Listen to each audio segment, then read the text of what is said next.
The one thing I wanted to say is there was a time, just when I was a Mac head, where I had to build my first PC on my own, and it was scary, really. Yeah, it is scary when you build the first machine.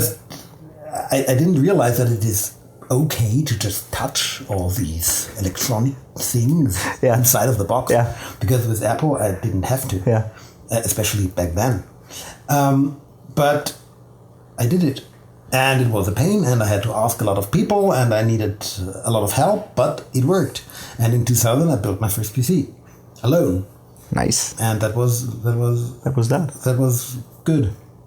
So try it. Hello guys, and welcome to 15 to 20 minutes of nerd rants and rambling. What we thought might be interesting, and we want to test this out with you guys, is to do some sort of vlog / rambling about stuff that just happened in our Intagma life, in our professional life. So we came together here in Mano's basement to record this. And it's still hot in Germany. Yeah, last day of summer apparently, but let's see. Yeah. So what we wanted to talk about, or what I wanted to talk about, is I did this workstation build video. Yeah, very interesting, in my opinion. Thank you. Yeah, I liked it as well because in the end I got a new workstation. No, I mean, it's building workstations is a scary thing for a graphic designer or a visual effects artist because we are not electronic engineers. No. So for me, it always was scary. Yeah, but nowadays it's just like Lego. It's plugging stuff together. Somebody showing you how it is done. Yeah. Yeah. But I got some comments on the video, and there's one which particularly stood out, and which I'd like to discuss with you, because it says that this guy appreciates this beautiful video, but he would rather purchase a workstation from a large company like Dell, MSI, or HP. On the one hand, his argument is if you negotiate with them, they will give you an amazing business-level workstation for an amazing price. And also their machines have been tested for compatibility and performance for the kind of work that we do. I think he assumes motion designers, graphics designers, 3D artists. And they offer tech support when something goes wonky at 2 a.m. when the client wants their work done by 10 a.m. There's way too much risk with a hand-built machine dealing with different vendors for your system. That is a business risk that I would like to avoid if at all possible. Well, yeah, of course, good points, valid points. But me personally, I have different opinions regarding this. I'm not totally sure if you get tech support at 2 a.m. I'm not sure if I tried getting tech support at 2 a.m., but I tried getting tech support at 11 in the evening. And that just didn't happen. Yeah, I mean, it really depends on the contract, and there are different levels of tech support, I'm sure. But with the vendors that we had in the past at Ike Sponsor, this was not a thing. What we had, for example, HP workstations, and they had good tech support, everything great, but not 2 a.m., especially not on the weekends. No, I don't think this will happen. And even if you get tech support, if really something is broken, you cannot finish your job until the next morning, even if you have tech support. Because I remember the days when Silicon Graphics was a thing.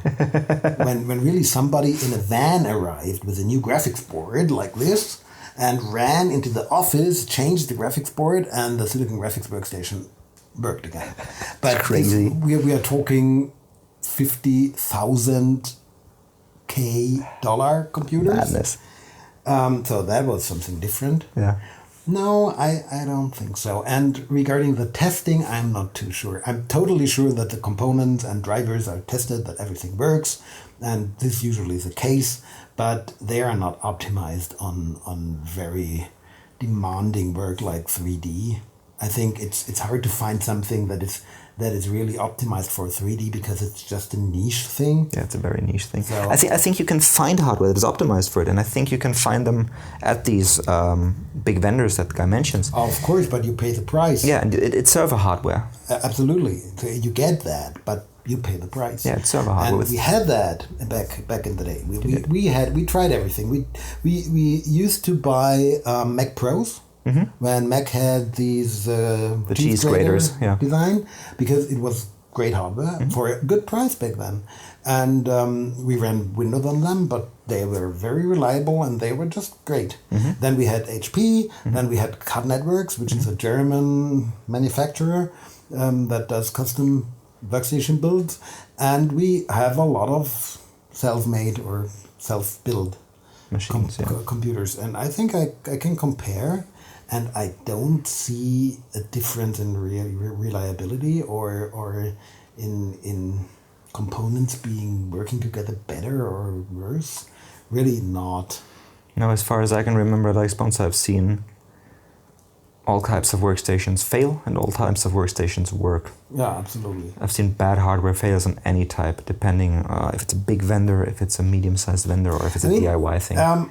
If you go for building yourself, what you can do is you can go for consumer level hardware. Yeah. And that is, of course, the cheapest because Yeah. it is mass market. Everybody should buy it. Yeah. So everything spreads, the cost spreads, and it is just cheap. Yeah. So you get good performance, not the best performance, but good performance for a very, very low price. And if you build yourself, you don't pay support, you don't pay all the work. But the argument, necessary. the argument then goes, you have to support the shit yourself. That's true. You have to. But the thing is, if you really buy very cheap and build very cheap because you buy everything yourself, you build everything yourself, it is really an option to just go with two machines. Absolutely. That's the point I wanted to make. And I think if you're really doing a critical job or a time critical job and you have to deliver a certain date, the best support cannot help you. No. But you need a fallback. You need to be redundant. You have to have two machines. And I did this since I started freelancing. I always had two machines. Of course, not two pro-level fastest of the market, but two machines. If something goes wrong, I can just take the hard drive, throw it in the other one, and also, if nothing goes wrong, you just have two machines that can render at the same time. Yeah, not only for emergencies, but really for working. It's just excellent to have two machines because, let's be honest, what we do is staring at progress bars. Yeah, that's the sad truth of a business. It doesn't matter if you are rendering or simulating or, I don't know, waiting for the texture bake or for Unreal to finish light baking. Yeah. You are just waiting in front of this computer and having two machines is just a great thing because you switch while machines. one box is doing something, you can work on the other one. Yeah. So I think it is really an option to buy just two machines because I don't think that I'm exaggerating if I say that you get two custom built consumer level workstations for the price of one pro level server hardware supported workstation from a big manufacturer. I guess so, yeah, would make sense. But I mean, there's always, I think I can understand people who don't want to build their own hardware because it just isn't for everyone. Yeah, no, it is not. So my advice then would be to go to a local PC store and tell them to build a PC for you or to have some national reseller. Because I used to be a Mac head. I loved going to the Apple store. Well, back in the day, we were no Apple stores, but just ordering an Apple computer and then a box arrives, everything just works, you turn it on and that's it. Mm-hmm. Maybe you put a RAM module somewhere. RAM module in. But that's, of course, not possible anymore. Yeah. So PC it was. And I had to build on my own back in 2000. And my first build was just a catastrophe. It was scary to me because, for me it was really scary to just touch this electronic stuff. But it worked. I had to ask friends and I had to find advice and I had to go for help regarding the components, but it worked. It's not rocket science. But what would you basically it's a little bit like Lego, really. But what would you recommend a small studio that has no one who likes to dabble in hardware? What should they do? Well, probably really look locally for a hardware store that is okay with throwing together some components. Yeah, I guess so. Yeah, that probably. And I just wanted to say, try to build one. I think it will work. In most cases, it will. It might take some time to iron out the... If it does not work, you throw everything together and then you turn the box on. Yeah. And if it does not boot up, then probably one component is faulty. Yeah. So you just switch everything until you find the faulty component, send it back, get a new one, put it in, hope, pray, and it will boot up. Or there's also the process of doing BIOS updates, which is kind of not fun. But you doesn't have to do that all the time. No, not all the time, but once maybe. If you're buying current components, usually you don't have to bother with BIOS updates. Sometimes you have to. Yeah, true. No, of course, it is not for everyone, and it's a lot of time that goes into buying all the stuff, finding the right components, manufacturing everything. Yeah, definitely. Yeah, but nevertheless, I think I don't know. If you can do it on your own, or if you have somebody who helps, I would go the route. I think the US is saying route, and British is route. Maybe. However, we are Germans. We would say Route. Of course. To build something on your own, because I think it's so much cheaper. And it is performance-wise, it's really on par. Yeah, it's the same level. No, it is price performance-wise, it is a sweet spot building your own using consumer level hardware. Definitely.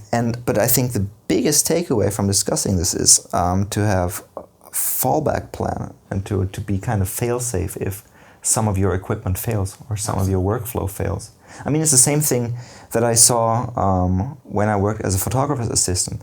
No photographer would travel without a second bag of camera gear, without a secondary set of lenses, without a secondary set of memory cards, and without a second camera. Absolutely. Because you just cannot afford to be on set, your camera breaks, and just go to the client and tell them, oh, sorry, shooting day is over, I have to get a new camera. Yeah, absolutely. And if NASA is going to Mars, they have 3 fallback comm systems, right? Yeah.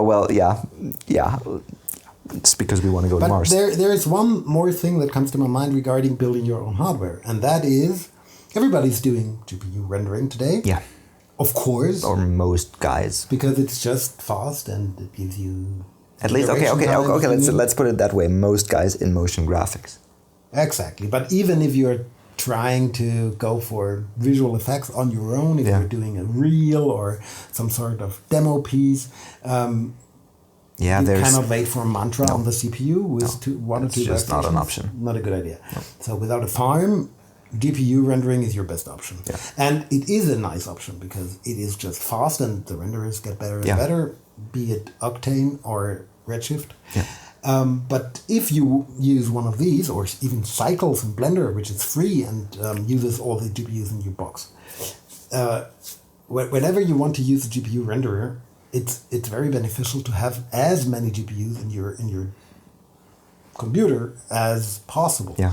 Because with Octane and Redshift, you can run all the GPUs in your computer with one license. Yeah. And if you spread that to multiple boxes, you need more licenses. Yep. So it's a lot better to have everything in one box. And the next thing is, if you're doing layouts, if you're doing look dev, it's so much nicer to have these fast feedback times, clearing times, and these fast feedback times with 4 GPUs. Yeah. So I totally think 4 GPUs at least, because most of the boards at the moment only support 4 GPUs, and I think even Windows has some problems with more. I'm not.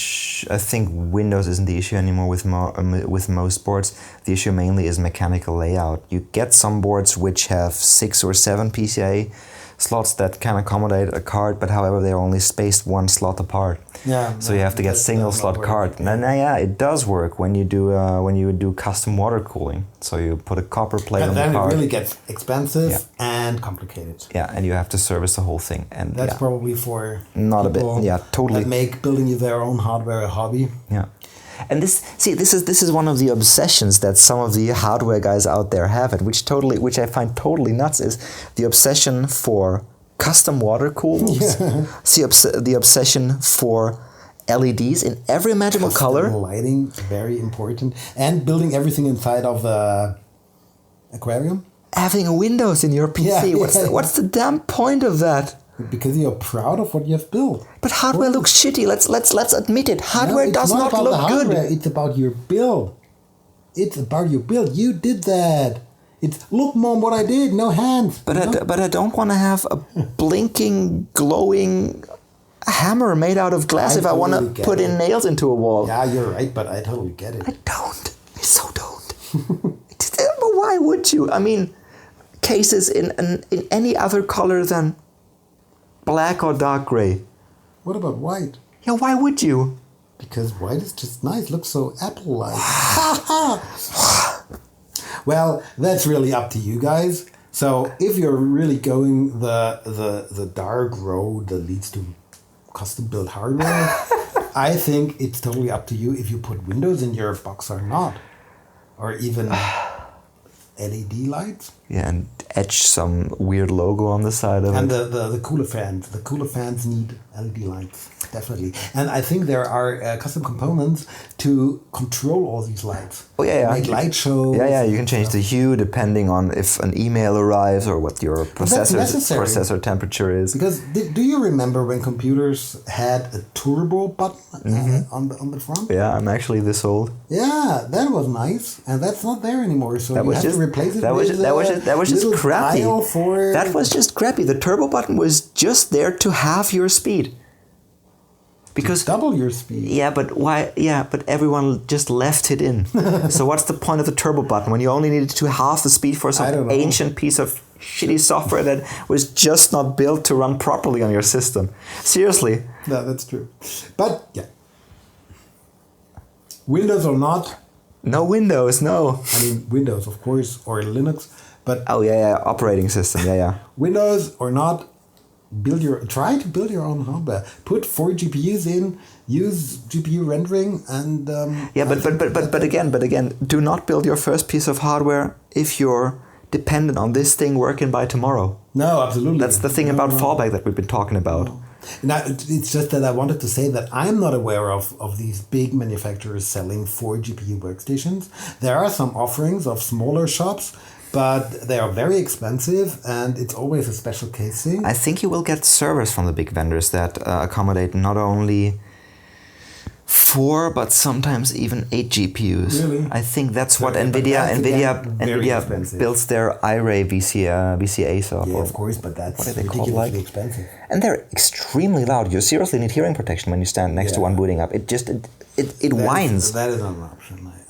That is not an option for a daily workstation. No, I think you would be looking at 20 to 50 grand if you bought something like that. And I mean, you could buy with 20 grand, you could maybe buy 3 to 4 workstations. Exactly. If you build it yourself. Yeah. Yeah, maybe 3. Yeah. Yeah, but don't put Windows in your hardware. Like, I mean, the plexiglass Windows. I'm totally fine with the operating system, but don't make me look at your hardware. I've seen one guy who built his PC inside of a basin of oil. Oh yeah, that's actually quite funny. Everything in oil? Yeah. Pretty. Mineral oil cooling. Not pretty, but maybe efficient. Okay, guys. Us two talking about hardware and Windows. He wants to end this. Yeah, I want to end. The agony in your face is amazing. I don't want to talk about plexiglass windows anymore. Sorry, I brought it up. Just came to my mind. Okay, guys, this was the hardware rant. If you like this kind of stuff, just let us know in the comments. If you don't, please also let us know. We will consider both answers. Before we finish this, we'd like to tell you what we currently have on Patreon. Mm-hmm. So we got in-depth courses there, if you like to dive in any of the Houdini topics more deeply. We currently have Atya, which is adding Houdini to your arsenal. It's an entry-level course, just going through Houdini, starting from the interface, then modeling. At the moment, we are at shading, and then introduction to DOMs. What's the current thing that you have running in Redshift? What's the next thing that'll be there? Next thing is, so I did introduction to Redshift. So how do you install Redshift? How do you work with Redshift? Next thing will be shading a particular model, how to build shaders, how to use the adaptive sampler in Redshift, really how to use it. And then I will go and do an introduction to DOPS, a little bit of bullet, a little bit of PVDs, Cool. particles. Cool. Yep. And I currently have the VEX 101 running. Right. And I also am in the process of adding some stuff to the Volumes 101 that already finished already. So yeah, I think the next thing that I'll publish is a bit about shaping or breaking up a smoke sim so that it doesn't look too symmetric. Interesting. Yep, so that's going on the Patreon. If you'd like to support us or if you'd like to get more in-depth knowledge, go over there. And from this side, it's cheers and goodbye. See you.